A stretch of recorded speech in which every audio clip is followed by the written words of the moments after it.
নমস্কার, সবাইকে স্বাগত আমার চ্যানেলে। BA third semester learning design নিয়ে আজকের ভিডিওতে আলোচনা করব। আর আজকে তোমাদের সাথে ইতিহাসের লার্নিং ডিজাইন নিয়ে আলোচনা করতে চলেছি। ইতিহাসের দেখো লার্নিং ডিজাইন, এটা ক্লাস 8-এর উপর হবে এবং এর একক হলো আঞ্চলিক শক্তির উত্থান। এটা তোমাদের 7 নম্বর লার্নিং ডিজাইন। এর আগে 6টা লার্নিং ডিজাইন আপলোড করা হয়েছে হিস্ট্রি। তোমরা যারা এখনও সেই ভিডিওগুলো দেখোনি, প্লেলিস্ট চেক করে দেখে নেবে। এছাড়া ইতিহাসে পেডাগোজিক্যাল অ্যানালাইসিসের ভিডিও আপলোড করা আছে এবং টিএলএমের ভিডিও অর্থাৎ টিচিং লার্নিং মেটেরিয়াল যে সমস্ত, সেটার ভিডিও আপলোড করা আছে। প্লেলিস্ট চেক করলে সমস্ত কিছুই দেখতে পাবে। দেখো আজকে এই উপএককগুলো, কতগুলো উপএকক আছে সেগুলো দেখে নিই। 1 নম্বর বলা হয়েছে বাংলা, হায়দ্রাবাদ ও অযোধ্যা। 2 নম্বর বাংলা নবাব ও ব্রিটিশ ইস্ট ইন্ডিয়া কোম্পানির সম্পর্কে বিবর্তন। 3 নম্বর পলাশির যুদ্ধ। 4 নম্বর বক্সারের যুদ্ধ এবং 5 নম্বর উপএকক হলো কোম্পানির শাসনের বিস্তার, ব্রিটিশ প্রেসিডেন্ট ব্যবস্থা এবং অধীনতামূলক মিত্রতা নীতি ও সত্যবিলোপ নীতি। 6 নম্বরে বলা হয়েছে সুলতানি ও মুঘল যুগের শিল্পকলা। 7 নম্বর ভাষা ও সাহিত্য এবং 8 নম্বরে বলা হয়েছে বিজ্ঞান ও প্রযুক্তি। আজকের পাঠ অর্থাৎ আজকের ভিডিওতে যেটা নিয়ে আলোচনা করব সেটা হলো বাংলার নবাব ও ব্রিটিশ ইস্ট ইন্ডিয়া কোম্পানির সম্পর্কের বিবর্তন। প্রথমেই দেখে নেব শিখনের লক্ষ্য ও উদ্দেশ্য। 1 নম্বরে বলা হয়েছে স্মরণ থেকে কত খ্রিস্টাব্দে ফারুকশিয়ারে ফরমান জারি হয়েছিল তা শিক্ষার্থীরা বলতে পারবে। তারপরে বলা হয়েছে ব্রিটিশ কোম্পানিকে বাংলা, বিহার ও উড়িষ্যার দিওয়ানির অধিকার কে দেন তা শিক্ষার্থীরা বলতে পারবে। এর পরবর্তীতে 2 নম্বর পয়েন্ট হলো বোধমূলক থেকে কী কী জিনিস জানতে পারবে শিক্ষার্থীরা। প্রথমে বলা হয়েছে যে ফারুকশিয়ারের ফরমানের গুরুত্ব কী তা শিক্ষার্থীরা ব্যাখ্যা করতে পারবে। এরপরে বলা হয়েছে আলিবর্দী খান ইউরোপীয় বণিকদের বাণিজ্যের বিষয়ে কেমন মনোভাব দেখিয়েছিলেন তা শিক্ষার্থীরা ব্যাখ্যা করতে পারবে। বোধমূলকের পরবর্তী পয়েন্ট হলো প্রয়োগ থেকে শিক্ষার্থীরা কী কী জিনিস জানতে পারবে। প্রথমে বলা হয়েছে যে মারাঠা আক্রমণের সময় ড্যাশ ব্রিটিশ কোম্পানি থেকে ড্যাশ টাকা দাবি করেছিলেন। এই শূন্যস্থানটি পূরণ করতে পারবে শিক্ষার্থীরা।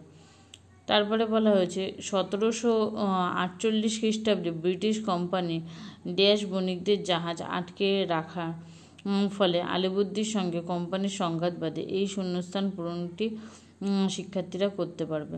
4 নম্বরে বলা হয়েছে বিশ্লেষণমূলক। ফারুকশিয়ারের ফরমানের গুরুত্ব শিক্ষার্থীরা বিশ্লেষণ করতে পারবে। 5 নম্বরে বলা হয়েছে মূল্যায়ন। ফারুকশিয়ারের ফরমানের গুরুত্ব শিক্ষার্থীরা মূল্যায়ন করতে পারবে। এটি ধারণাগত মূল্যায়নের মধ্যে পড়ে। তারপরে বলা হয়েছে 6 নম্বর পয়েন্ট সৃজন থেকে শিক্ষার্থীরা কী কী জিনিস জানতে পারবে। অষ্টাদশ শতকের ম্যাপ দেখে আঞ্চলিক শক্তিগুলোর অঞ্চলসমূহ শিক্ষার্থীরা চিহ্নিত করতে পারবে। এটি অধিকারের মধ্যে পড়ছে। পরবর্তী পয়েন্ট হলো শিক্ষার্থীর বিশ্লেষণ এবং প্রাসঙ্গিকতা। বর্তমান পাঠের প্রেক্ষিতে শিক্ষার্থীদের সাধারণ বৈশিষ্ট্যাবলী এবং প্রারম্ভিক আচরণ সুনিশ্চিত করার জন্য নিম্নরূপ প্রশ্নগুলি করা হবে। 1 নম্বর হচ্ছে কত খ্রিস্টাব্দে ফারুকশিয়ারের ফরমান জারি হয়েছিল। 2 নম্বর বলা হয়েছে ব্রিটিশ কোম্পানিকে বাংলা, বিহার ও উড়িষ্যার দিওয়ানির অধিকার কে দেন। 3 নম্বর কত খ্রিস্টাব্দে মারাঠা আক্রমণের সময় আলিবর্দী খান ব্রিটিশ কোম্পানির থেকে 30 লক্ষ টাকা দাবি করেছিলেন। এর পরবর্তী পয়েন্ট হলো শিখন সহায়ক উপকরণ নির্বাচন ও প্রস্তুতিকরণ। শিখন সহায়ক উপকরণের মধ্যে 2টো উপকরণ পড়ে, একটি সাধারণ এবং একটা বিশেষ উপকরণ। দেখো সাধারণ উপকরণের মধ্যে কী কী পড়ে, যেমনটা হচ্ছে চক, ডাস্টার, ব্ল্যাকবোর্ড এবং পাঠ্যপুস্তক। অর্থাৎ যে বইটি পড়াবো সেটা কোন রাইটারে এবং তার সঙ্গে যদি কোনো সহকারী পাঠ্যপুস্তক পড়ানো হয় তবে সেটার নাম লিখে নেবে। এর পরবর্তীতে বলা হয়েছে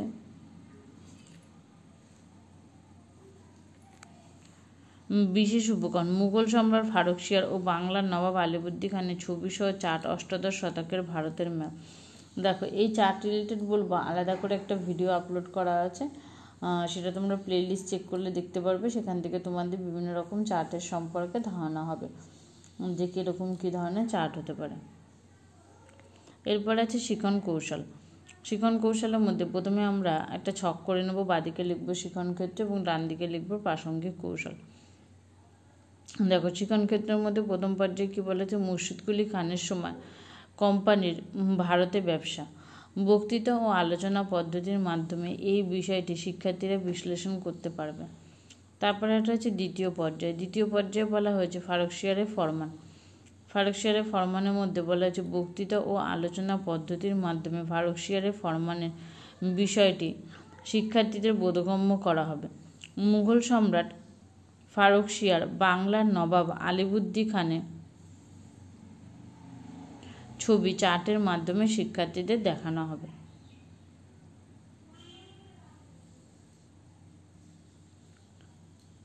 এইভাবে করে তোমরা ছক করে শিখন কৌশলটা করে নেবে। এর পরবর্তী হলো মূল্যায়নের নকশা।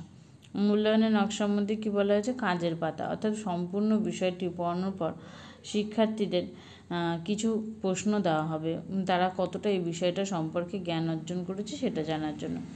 দেখো কী বলা হয়েছে, পাঠের শেষে শিক্ষার্থীদের মূল্যায়নের জন্য নিম্নরূপ প্রশ্নগুলি করা হবে।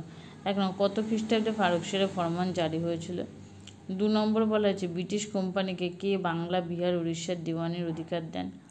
3 নম্বর বলা হয়েছে ড্যাশ খ্রিস্টাব্দে ব্রিটিশ কোম্পানি ড্যাশ বণিকদের জাহাজ আটকে রাখার ফলে আলিবুদ্দির সঙ্গে কোম্পানির সংঘাত বাধে।